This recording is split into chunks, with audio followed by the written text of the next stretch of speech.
গাড়িটা কেন জানি ব্রেক করলে চাকায় গট গট গট গট একটা সাউন্ড করতেছে। টেম্পার ছেড়ে দিছে, ভুলে গেছে ছিঁড়েই গেছে। কত করে নেয়? 350 টাকা। চাকায় শব্দ করে কি, এটার কারণে আমি জানি না। এই বোর্ড কভার হবে চাকার।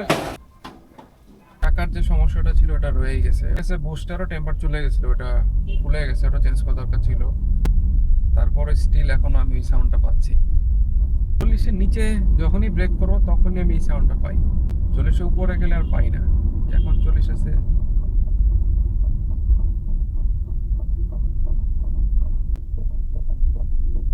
ড্রামটা এটা ড্রামটা ড্রাম টাল হয়ে গেছে। আচ্ছা, কোন পাশে?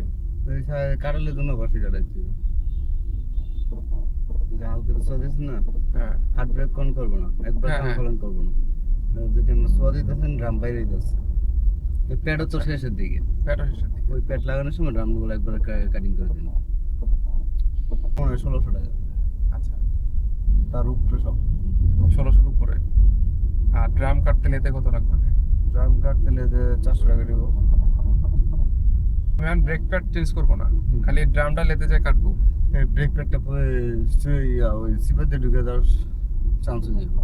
ড্রামটা কাটলে একটু পাতলা হইব না, আচ্ছা, ব্রেক প্যাডটা নেই পাতলা।